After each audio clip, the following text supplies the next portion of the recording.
विधानसभा में आज प्रश्नकाल के दौरान प्रदेश भर में नए छात्रावास खोलने के लिए जमीन आवंटन और जनजाति क्षेत्रों के विकास और पेंशनर्स की सत्यापन का मुद्दा उठाया गया। बहरोड विधायक डॉक्टर जसवंत सिंह यादव ने शारीरिक क्षमता के कारण वेरिफिकेशन नहीं करने से पेंशन से वंचित लोगों की उचित व्यवस्था कराने का सवाल पूछा।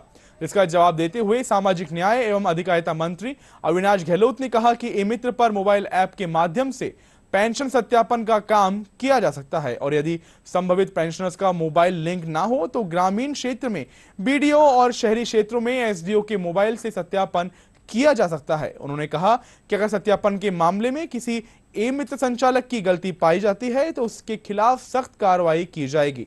वहीं विधायक बाल मुकुंदाचार्य ने मंदिरों में विकास का मामला उठाया।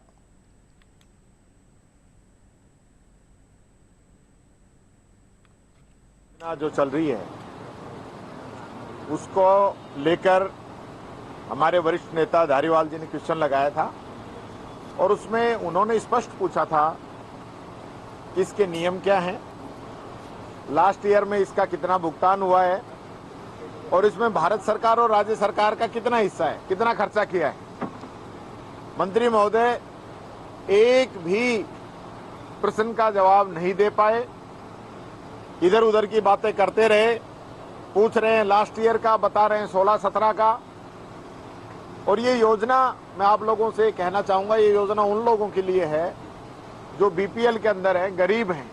उनकी मृत्यु होने पर या कोई अंग भंग होने पर सरकार की तरफ से जो मदद दी जाती है उसको लेके है।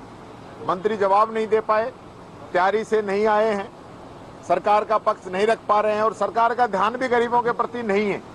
ये पन्नादा स्कीम 2006 में शुरू हुई थी और 2016-17 तक ही चली थी, उसके बाद वो बंद है। और इसमें 2006 से 2016-17 तक 9,83,000 लोगों को करीब 118 करोड़ रुपए का लाभ दिया गया था।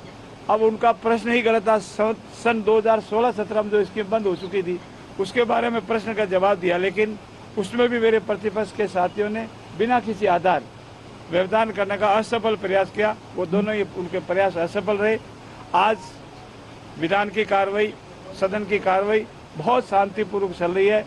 सभी प्रश्नों का जवाब हमारे मंत्रियों ने बहुत बखूबी दिया है और भविष्य में देते रहेंगे। केंद्र सरकार ने जमीनों का डिजिटलाइजेशन करने के लिए पैसा भेजा था और स्टेट गवर्नमेंट ने उनको डिजिटाइजेशन करने के लिए उनमें कितनी अशुद्धियाँ कर दी। जो सरकार की गलतियाँ थी, पूर्ववर्ती सरकार ने उन गलतियों की तरफ कोई ध्यान नहीं दिया। उसके कारण से किसान के खातों में, किसी के खातों में अपने नाम में अशुद्धि डाल दी, किसी के खाते में हिस्सा किसी में अशुद्धि डाल दी, जिससे किसान को अपने खाते को शुद्ध कराने के लिए 136 में दावा करना पड़ता है और 136 में दावा करने पर उस किसान से वकील फीस लेता है, एसडीएम कोर्ट के चक्कर लगाने पड़ते हैं। और उसकी गलती सरकारी कर्मचारियोसे की थी, उसकी गलती आज किसान को भुगतनी पड़ रही है।